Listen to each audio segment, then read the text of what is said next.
Monty was an editor on some of his films, and then hired him to be an actor in China 9, Liberty 37, and Sam played a part in that film. He and Monte Hellman worked together for a long time. Monte Hellman's many of Monte Hellman's own films, epitomized the directing ability of Sam. Two Lane Blacktop, he directed with Warren Oates, so they cross-collateralized, on their movies and the hiring of actors.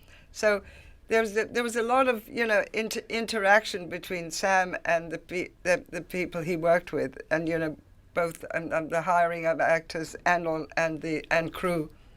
And Monte Hellman, hired him as an actor on his films.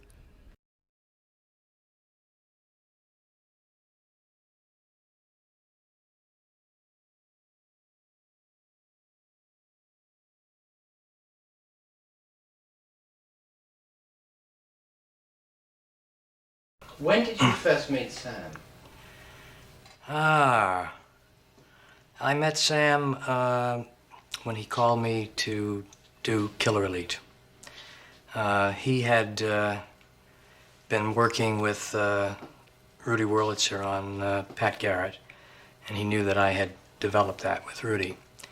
And as a result of that relationship with Rudy, he had seen Two Lane Blacktop. And he saw, he liked the picture, and he started talking about it. He did an interview with Playboy and said it was the best picture he had seen in years. And on Johnny Carson, he said I was the best director in America, except for himself. And then we'd never met. And when he was doing Killer Elite, he called and asked me if I would help him with the editing. To backtrack a bit, when were you first aware of him as a talent on the horizon? Oh, God, I think probably when I saw Ride the High Country, which was a very important picture for me, and I think I was a fan after that. When you saw that in relation to people like Hawks and Ford and so on, Mm-hmm. Did you think that he fitted into a tradition, or was this something unusual and special? I thought that I don't know if I differentiated between him and the classic other classic Western directors at that time, but I think later on it became apparent that he was really a kind of revolutionary, reactionary, he was reacting to something as well as making a statement. And I think that just seeing Ride the High Country, he seemed more to fit into the tradition at that time than he did later on. I think what made Sam unique as a Western director was his tremendous encyclopedic knowledge of the West. And I think that, not that Ford, didn't have something similar, but I think that Sam was, really a Westerner, and he knew the West, and that shows. He really cared about the West. What was it particularly about Ride the High Country which struck you as? Well, I think the kind of nostalgia and sadness about it. A kind of, it was the beginning of his preoccupation, I think, with the ending of the West and the ending of tradition. After that, he had a bad experience on Major Dundee, but you indicate that something changed in his work after that. Can you talk a bit about the changes you perceived it as a... Well, I think that what happened was that he became more interested in violence and in the poetry of violence. That wasn't really as apparent in Ride the High Country. I think Ride the High Country is a little bit more, I think, gentle in a way. There is violence in it, of course, but there's a kind of more of a reliance on character than on the physicality of it. I think when you get into, I think that the Wild Bunch is much more stylized and stylistic, and I think Ride the High Country is more traditional. What was your reaction when you first saw The Wild Bunch? I didn't like it very much. I saw it under very unusual circumstances. I saw it in Rome at the one theater that was playing American movies in original version. And it was a 16 millimeter print, and it was an audience that didn't much understand the movie. And it was difficult. I mean, I didn't really appreciate The Wild Bunch until, subsequent screenings of it. And when you come to terms with it in its original version and state, what did you think of it then? Well, I think it's an extraordinary film. I still like Ride the High Country better, but I think knowing Sam, after getting to know Sam, I think The Wild Bunch has taken on a different look as well, and I appreciate it even more now than I did. But I think Sam was a lot of sham. I think the fact that he liked things like Noon Wine and what's the Jason Robards? Ballad of Cable Hogue. Ballad of Cable Hogue, I think, was his favorite film, and I think that indicates that the ones where the violence was so emphasized, I think, were not so much the real Sam. I think they were a persona that he took on. Can you talk a little bit about that, the poetry of it, and how something which is so unpleasant in reality can be so beautifully depicted? Well, I think the fact that violence was physical and is physical, and that it can be depicted in space and time was, made it for Sam, very cinematic. And I remember working on Killer Elite. My job was to re-edit all of the action scenes. And so the first thing that I had to do was work on the airport kung fu sequence. And I know that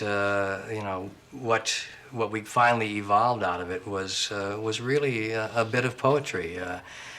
Sam was very difficult to work with at that time. He was in a kind of semi-drunken stupor during most of the day, and it was I didn't expect much coherence from him, and I was amazed.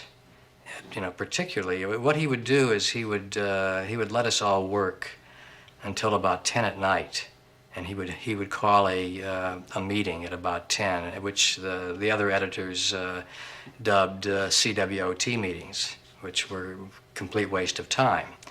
And the amazing thing was that they were anything but that. Sam would come around at 10 and look at the sequence, and he would kind of mumble, and you had to lean in to understand what he was saying. He would speak very quietly, and he was hard to understand. And he would have these brilliant ideas out of all of this kind of fog that would then send the thing off into a new dimension. And one of his ideas was to intercut this siege at the airport with a following quiet conversational scene in an office, and just go back and forth. And each of the scenes was at a point where they worked very well by themselves, but when we intercut them, it took on a new dimension, and it was just extraordinary. And I think that he just was a very creative filmmaker. And I don't, who knows where this kind of genius comes from, but beyond that, he was a master technician, and I think he was most similar to and perhaps influenced by Don Siegel. That Sam was actually a kind of apprentice to Siegel, and they both, of all American directors, I think were most grounded in theater tradition and in the theater as a means of knowing how to tell a story through emphasis. And in the theater, you have the ability to stage and use emphasis through composition. Where you place the actors on the stage is how you draw the audience's attention. If somebody comes downstage center and looks out, then you're going to be watching them. And what we have in film, of course, is cutting and close-up. And Sam, I had a chance to observe through, when you edit somebody's material, you really see how they shoot. And he was a little bit like Hitchcock in the sense that he knew how to stage a scene with spacing and depth and points of focus, so that when you cut, it all worked. And it's very difficult, and that's something that a lot of people can't do. Like, for instance, a table scene is the hardest scene to direct, because how do you get around the table, and when do you cross the line, and so forth. And Sam knew all that stuff just naturally. I mean, he never made a mistake in those kinds of things. He was the easiest director to edit. And I think that Ford probably was, because he didn't shoot very much, but Sam shot a lot, but he still didn't make those kind of mistakes. After the success of Wild Bunch, I mean, you were here in Hollywood that time. How was Sam perceived by the Hollywood establishment? How did they accommodate him or not? I don't really know. I mean, I was not, I think I had problems of my own at that time, and I wasn't worried about other people's careers so much. I really don't know the answer to that. It seems as if he always had problems with producers.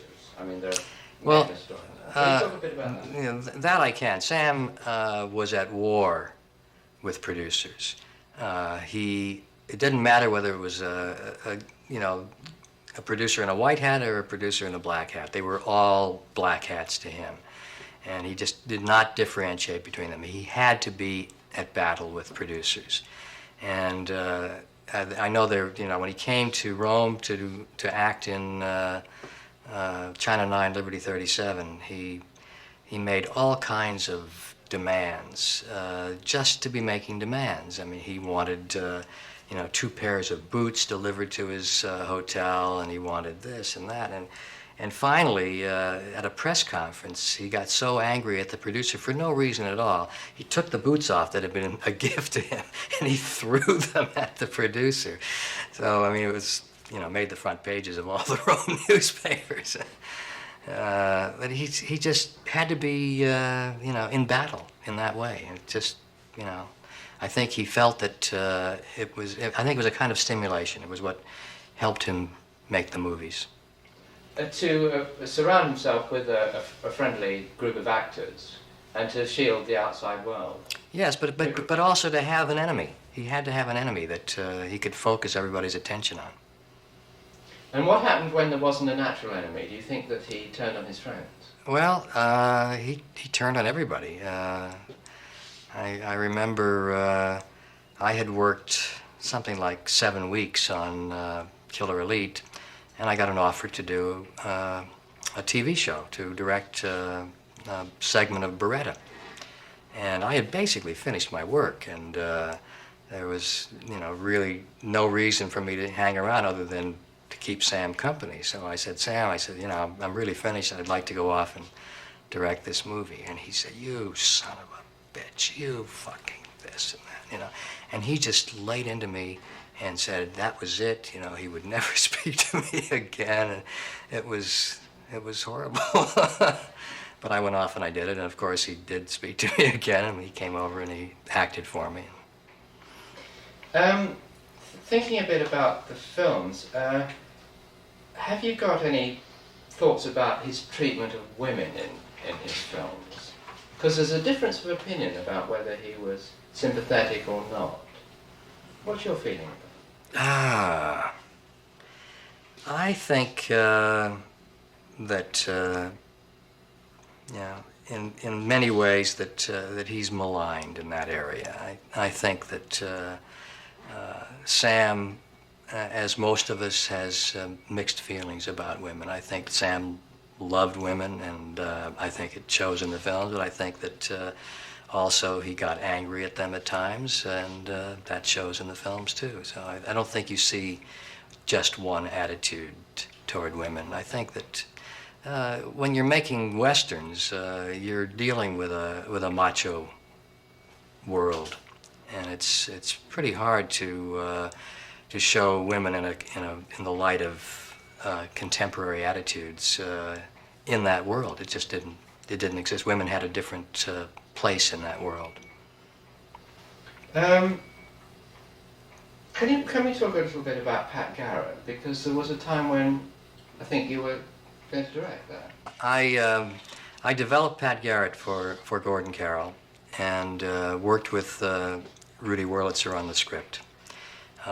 In fact, what we had was just Gordon's desire to make a movie about Billy the Kid, and Rudy and I sat in a room for a week and came up with the idea of telling a story about Billy the Kid that had never been told. And the only story that had never been told was the period of time between when he broke out of jail and he was shot by Pat Garrett because he disappeared.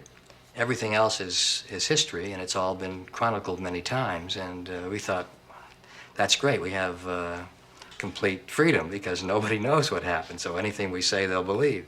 And so that was the germ of the idea that led to the development of the screenplay, Pat Garrett and Billy the Kid.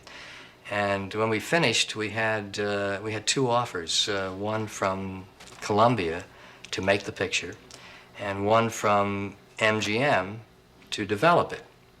Now, anybody who knows anything about Hollywood knows that you always take the picture deal, you don't take the development deal. But Gordon was very close friends with Doug Netter, who was in charge of production at Paramount at that time, or development, whatever. And he said, it doesn't matter, Doug's my friend, this is a better deal, we'll get more money or whatever.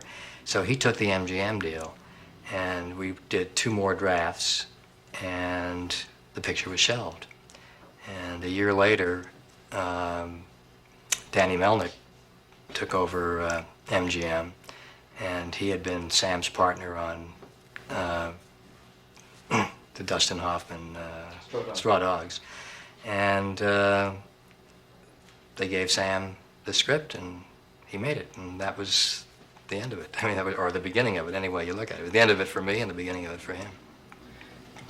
What was your feeling about Garrett, if you could take your own personal involvement in the script away, just as a film? Well, again, when I first saw it, I hated it. I thought it was just, that he had ruined it, that he had taken this wonderful script and just destroyed it. And the reality was that he didn't destroy it at all. MGM had destroyed it. And I later saw his cut, and it's wonderful. And he made a better movie, as he frequently did, than I would have made. He did the same thing with The Getaway. Not The Getaway, I'm sorry, with Junior Bonner. I was supposed to do Junior Bonner, and I, turned it down for whatever reason, stupidity. And I had no idea that such a wonderful movie could be made from it, and because he redid the script, as he always did. And he made a great movie. You spoke earlier about Sam's work at Wild Bunch being both reactionary and revolutionary. Can you talk a little bit more about that and that dichotomy, possible dichotomy?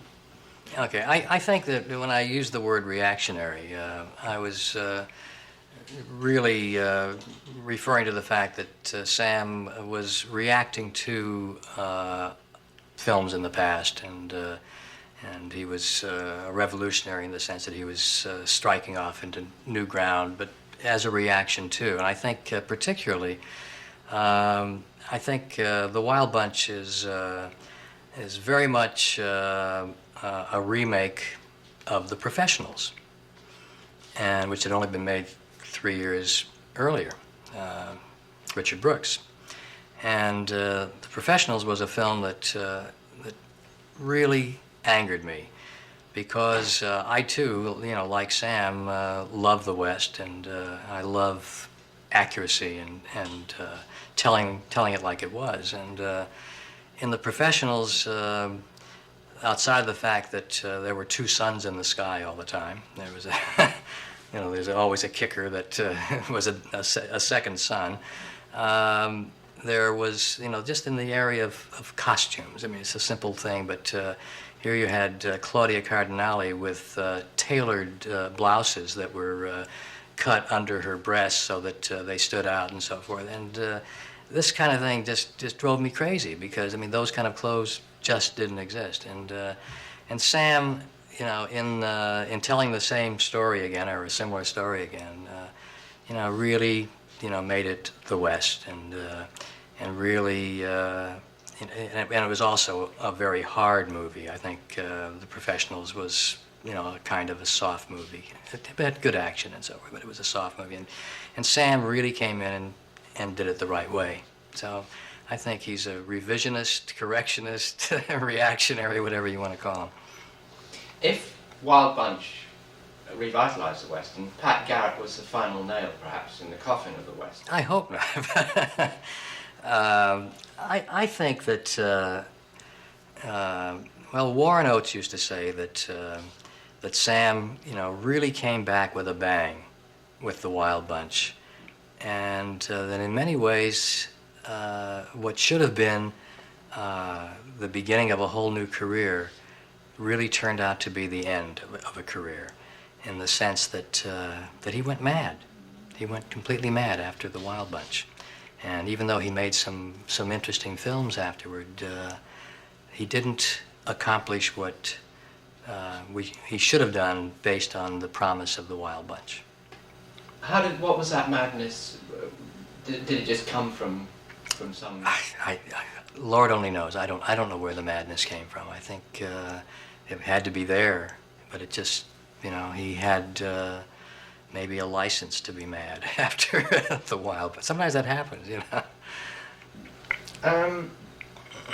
Do you think that in those films, particularly Pat Garrett, there's a filtering through of a political disillusionment, given the expansionist policies of America going wrong? Well, I think that there certainly is politics in Pat Garrett and Billy the Kid, but I think that's just, it's inherent in the material. I think the history was that there was a kind of, I guess, the power of politicians was growing, and the whole thing in New Mexico was kind of, going that way. It was just, I think Billy the Kid was a pawn, and, he was not such an important figure as the political situation made out of him. You directed Sam, of course, in your movie. Can you talk a little bit about that, and how you got quite an extraordinary performance from him, the working relationship? Well, when first of all, Sam had been cast in China 9, Liberty 37 from the beginning in a variety of roles. And he was originally going to play the sheriff. And the time came to shoot, and Sam didn't appear, and so we recast the part, and then he was supposed to play something else, and he didn't appear. And finally, it was the last couple of days of shooting, and there was only one role that that was still left to be cast, and I absolutely did not expect him to show up. He promised to appear, but he had promised in the past, and I didn't think he was going to make it. And sure enough, we went down to the airport, and there he was, you know, happy as a lark, getting off the plane. And he was, you know, the most, I guess, natural-born actor that I've ever worked with, and also the most difficult person. The very first shot, he started, you know, I said action, and he said,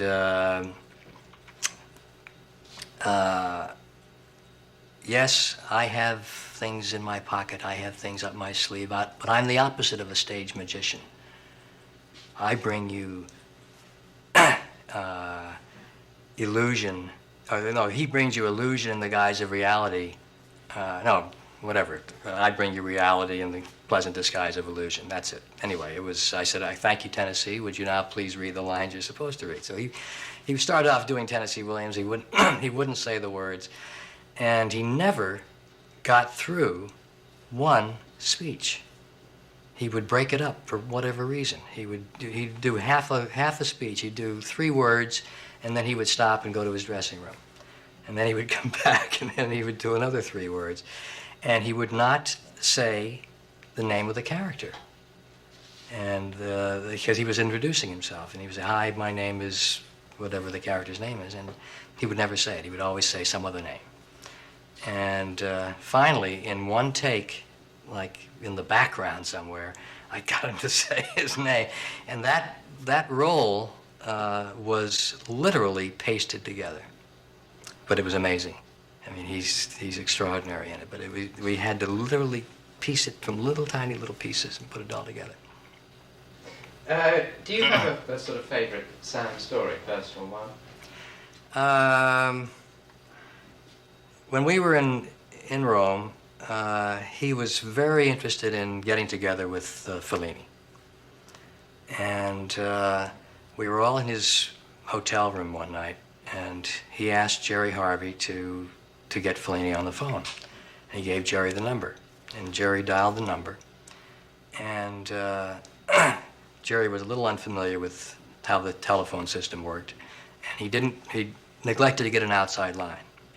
So instead of getting Fellini's house, he got the restaurant.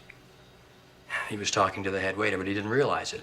And so he was saying, you know, I'm calling for Sam Peckinpah, and Mr. Peckinpah would like to come over and visit with you and have, you know, perhaps have dinner or whatever. So Jerry handed the phone over to Sam, and Sam gets on and he says, Maestro, Sam Peckinpah, I really would like to get together. I want to see you. I'd like to have dinner. And you hear, you know, he waits and somebody's saying something on the other end. He says, well, yeah, 8 o'clock would be fine.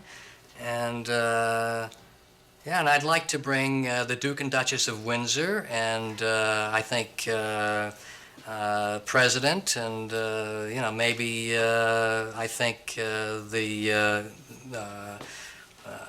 whatever, you know, all the leaders of all the countries of the world. And besides that, fuck you. And he hangs up the phone. And then he just about killed Jerry, because of course he finally realized that he was talking to the head waiter and not to Fellini. It was really one of the great faux pas. Monty, Jason Robards was talking about New Wine, saying that one of the central themes was of a man, an apparently non-violent man, coming to terms with the violence within himself. Mm-hmm. Do you think that is a running theme in Sam's movies, in his protagonists?